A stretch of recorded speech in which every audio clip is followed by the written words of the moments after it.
Hey guys, Nexy here, and today we are back with another Throwback episode. This will be episode 14, and after this one, there's only going to be 2 more left with Vainglory and an Honorable Mentions episode, and that'll be the end of the series. But today we're going to be doing the game Order and Chaos, which will probably, maybe a little competition there with Modern Combat, will probably end up being one of the most nostalgic and memorable games for me when it comes to mobile gaming.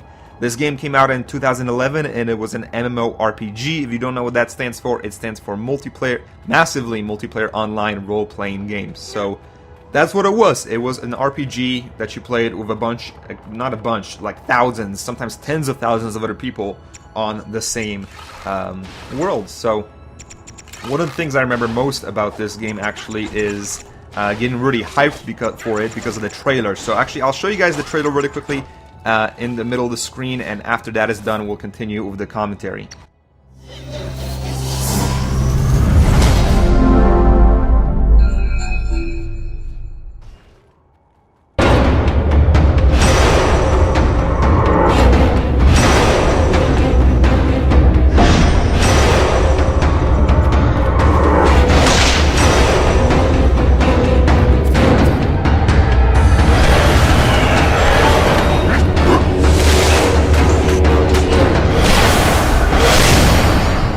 And that trailer just hyped me up. It had such a great environment on release. The leveling was so much fun, and doing quests, of course, just going from town to town, exploring the whole world the first time around is probably the most fun you'll have when playing games like this. It's just so much fun to get into the game the first time around. And I believe the first time I played, I was a warrior, because I ended up leveling up like 3 or 4 accounts to level 60.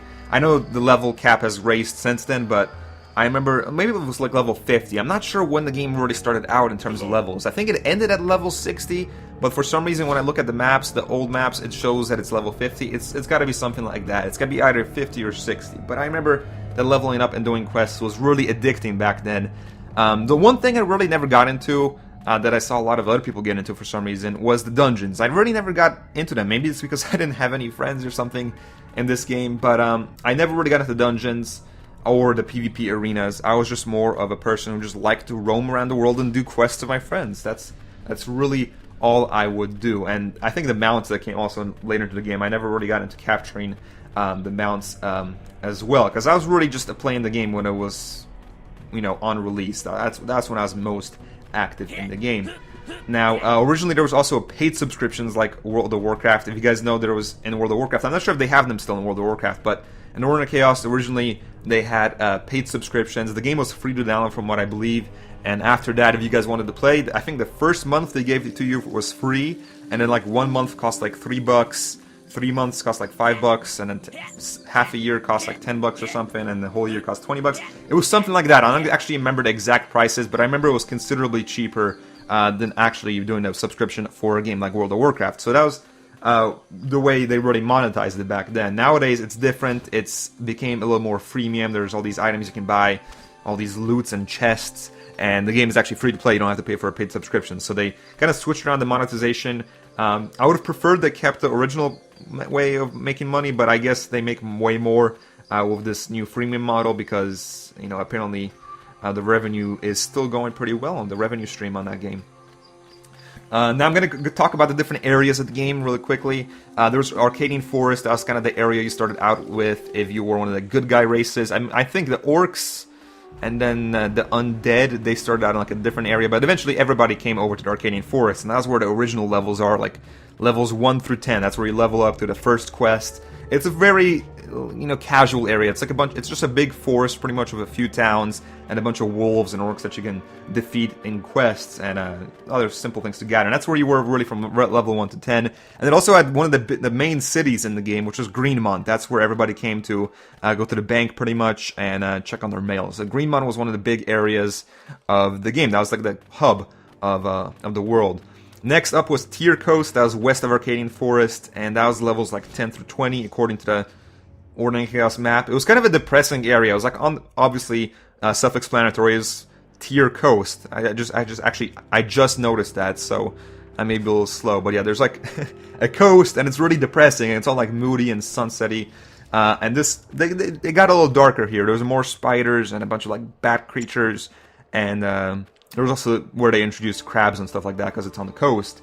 and this is where you went into a bunch of port towns and did some mysteries and caves. I remember that. So that was levels 10 through 20. The next area was the most intimidating for me when I first came to it, I suppose. Maybe aside from Sins Called Rift. But the next area was Swamp of Worms. That was levels 10 to 30.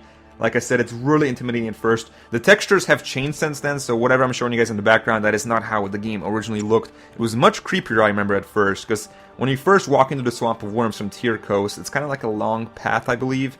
And there might be a town at the very beginning, but after that it's like a long, skinny path until the next town, and there's a bunch of enemies on the sides, so you gotta be careful there. But there's also a bunch of quests you can do on the sides, so it's kind of a dangerous situation to level yourself up in. So that is the swamp. Yeah, I think the place where you walk in from Tier Coast, there was like a big hill, now that I remember. Yeah, there's a town on a hill, and then you go down to kill a bunch of things. That's where you can do your initial missions in the Swamp of Worms. After the Swamp of Worms, you have to take a boat in one of the port towns in the northwest, and that's how you got to the Whispering Islands, which is levels 30 through 40.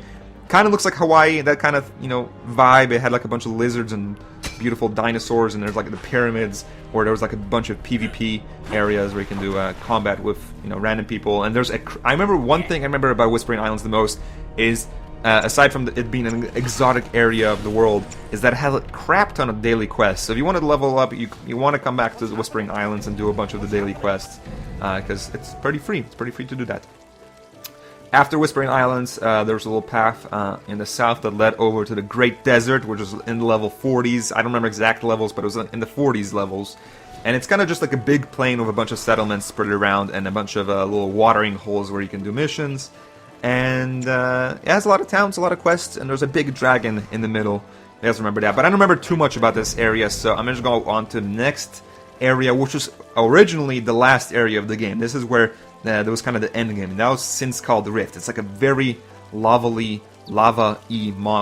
monster area. This was from like levels late 40s to 50s and 60s, I think. It was around that area of the levels. I don't remember exactly because the map just... the map contradicts me. It says it's level 45 to 50, but from what I remember, the game capped off at first at level 60, but I may be wrong here as well. Sins Called Rift, it was extremely scary at first. Lots of lava monsters. There was a bunch of old farming locales. I remember it was down in the southwest area. There was like a little bridge that led over to a camp of these like elf guys, and you could farm them for one of those precious materials. I don't remember what it was. I remember there was a really precious material back in the day used for crafting weapons, and it was like a blue item.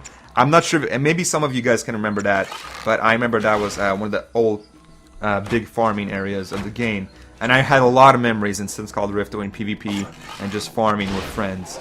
After that, it was the Underrealm. Now, this is the first DLC of the game. Well, not really DLC. It's like the first expansion of the game. It was the Underrealm. I don't remember too much of this area because I kind of just breezed through it, and I didn't focus too much on the area because I really didn't play too much after Sins Called Rift. After leveling three accounts up to Sins Called Rift, so I don't remember too much about it. I think some gear-like creatures were in Underrealm. I believe that's where it was. They kind of look like, just like I said, gears. That's what they looked like, those creatures. That's one thing I remember the Underrealm.